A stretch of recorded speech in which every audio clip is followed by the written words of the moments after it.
I'm going to talk about some of my favorites. And before I get started, I will say that I'm not telling anybody what to do, not giving out any type of advice, not saying you should like the same things I like or that you should do things the way I do. That being said, I will get right on into this.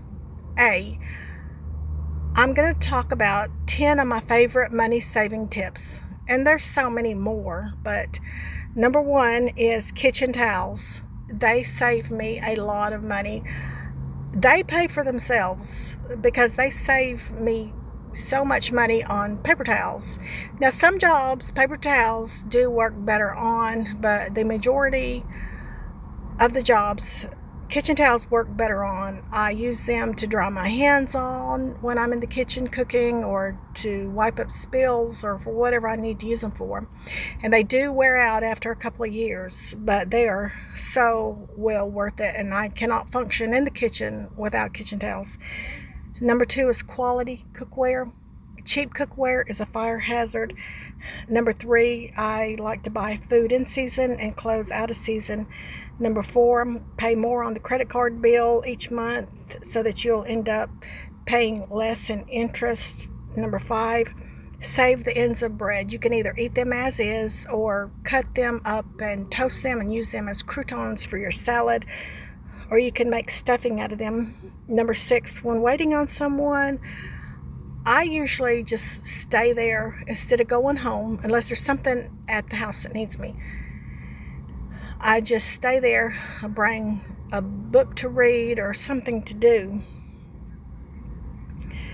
Number seven is try blankets before you turn up the thermostat. But don't make your kids go cold. Turn up the thermostat if you need to.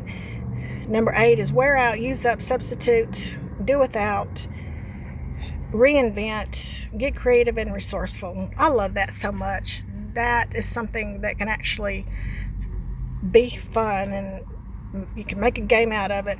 Number nine is shea butter. Where I used to work, I had back pain, and there was another lady that had back pain, and she told us that God told her to use shea butter for it. So she brought a bunch of shea butters for us. She went to the hair store to get them, and I used the shea butter for my back and my feet. And you can use shea butter for so many different things: eczema, itching, insect bites, burns, things like hair masks, hair conditioner, and so many things. Number 10 is cut out the less than fluff. Now, my definition of less than fluff is the things that's not even fluff. It's so bad, you get no joy from it. Now, I'm not telling you to cut out your fluff. I mean, that might be good too, but I'm talking about the less than fluff. And everybody's less than fluff is different. My less than fluff is things like candles or fingernail polish. Now, those are just my less than fluffs. If you enjoy your candles or your fingernail polishes, just, by all means keep them. But I'm just saying, sometimes we might unconsciously buy things because we feel that's what we're supposed to do, or we've always done it. B, now I'm going to talk about 10 practical things I do to make life easier. Number one, a calendar. When I was working, there was no way I could function without a calendar. I had to keep up with appointments and other things. And I still use a calendar, but I really depended on it back then a lot. Number two, I make daily lists so that I don't forget what I've got to do. And that way, when I'm doing chore A, I can concentrate on it without worrying about chore B. And then when I get done, I can dedicate my time to chore B, and so on. Number three, I don't shred potatoes, carrots, or cabbage. Now, if you do that, I'm not telling you not to do it. I'm just saying I did in the past. I've paid my dues, and I don't shred them anymore. Number four, I cook my beans in semi-bulk. My pan's not big enough to be considered bulk, but I soak them first. That decreases the cook time. And if I cook them in semi-bulk, then I've got beans to last me all week, and I can do different things with them each day of the week. So it just makes life easier. Number five is I use simple recipes. Number 6, I don't have a coffee maker because I don't want an extra gadget or appliance rather in my kitchen. I drink instant decaf. Number 7, I clean as I go because that just makes life easier than to wait for it to all build up. Number 8, I have wash and go hair. Number 9, I have wash and go clothes. Number 10, I don't do anything complicated or anything that has a lot of moving parts. And a bonus is to have 2 phone chargers, one for the house and one for the car, or one for the house and one for your purse or bag. That way, when you go somewhere, it'll always be in your bag and you don't have to worry about, did I remember it? In case you're going to be gone a while or you're going over to somebody's house and you're going to be needing to charge your phone. C, I have 7 misinformations, misperceptions, misunderstandings, or lies or rumors that I had always heard about money, and I actually believe them. Number 1, it's better to save than invest. Investing can be bad. If you save your money, it's going to always be there, but if you invest it, you could lose it. Number 2, believe it or not, I am just now finding out about 401ks and Roth IRAs. I didn't know people could make their own retirements. I thought the only people that had retirements were the people that worked for the government or these big companies. I wish I had known about that back then. Number 3, I always thought that Social Security was enough to live off of. Number 4, I always thought a retirement plan was gravy. I always thought these people that worked for the government or big companies, that they were just so lucky that they were just getting extra money to live off of. I didn't know that they were going to really need that money to live off of after they retired. Number 5, I was always told that it was better to buy stuff than experiences, because if you buy experiences, you have nothing to show for it. Well, I'd much rather have a trip to Disney World or a trip to the zoo rather than a hutch or an extra piece of furniture or anything material.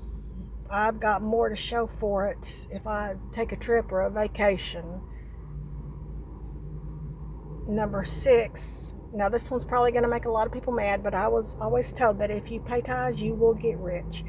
And if you don't pay tithes, you'll have money problems. Now, don't get me wrong, there's nothing wrong with giving to a good ministry. In fact, I encourage that if you can do it, but it's not going to make you rich.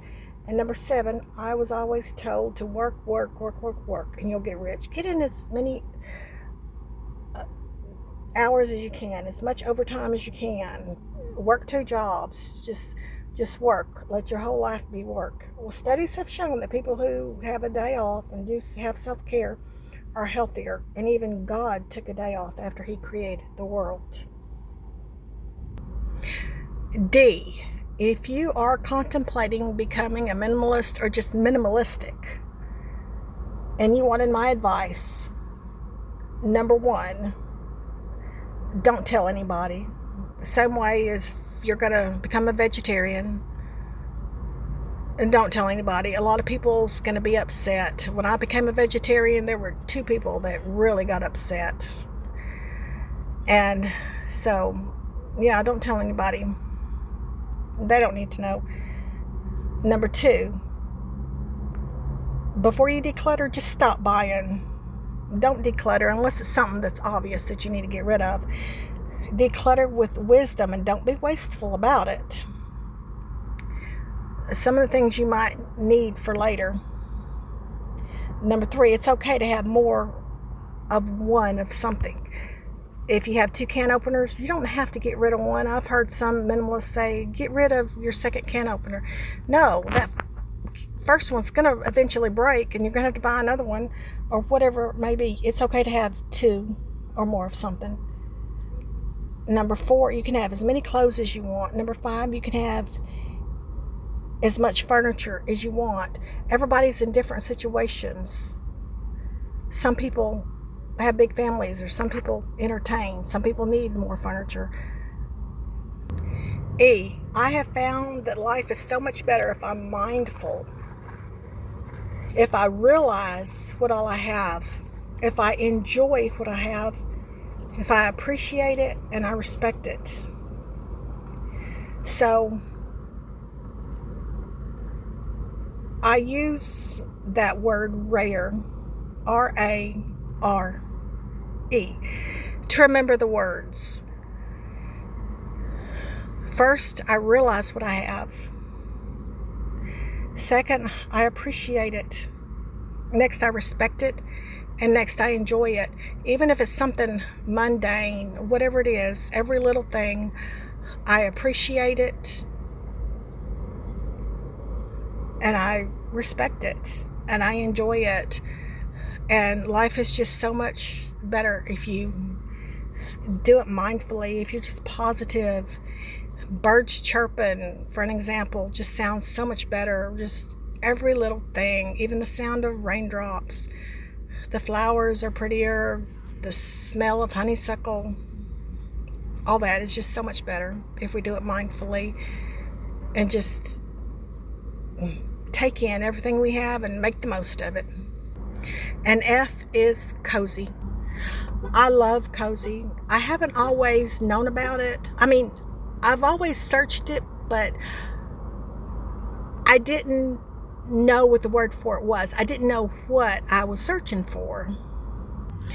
When I was a child, I loved going to church at night. For some reason, it was cozy. I loved that grassy area by the side of the church. It was cozy. I loved the creek bank. It was cozy. Now, looking back, it was probably cozy because it was out in nature and the water and just the trees and everything. And yeah, I've always craved cozy in my life and never found it.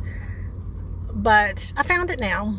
And I realize I've always loved cozy things. I've always loved cumulus clouds and marshmallows and fluff and foam and bubbles and pristine snow. But I found that cumulus clouds are nothing more than air. You can't float on them. And cotton candy, I got mad when I found out I don't even like the taste of it. It's so pretty. And things like marshmallows and cotton candy, all that is sugar. But it's so pretty. So coziness has to be from the heart. All these outside things are good, but they're not doing you any good if you don't have coziness in the heart. Even the smell of roses is cozy to me.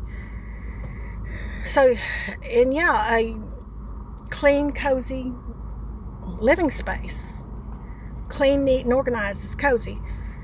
But you can have a clean, neat, organized living space. You can have a rose garden.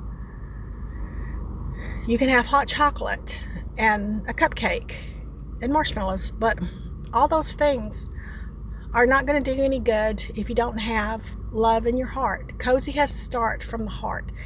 It has to start from God, from Jesus. And then it can go out to the physical. If you have all those physical things, like I said, a clean, neat, organized house, you have hot chocolate, you have cupcakes, you read cozy mysteries all the time. If you don't have love in your heart, then it's not really going to be cozy. It's just going to be an illusion. But you can have those cozy things, those physical cozy things. They can give you a boost to get it in your heart, maybe. So yeah, it's okay to have it. And then you can find it in your heart and then let it go on out to the outside. I love everything cozy. I love cozy mysteries. And I just love warm, cozy atmospheres.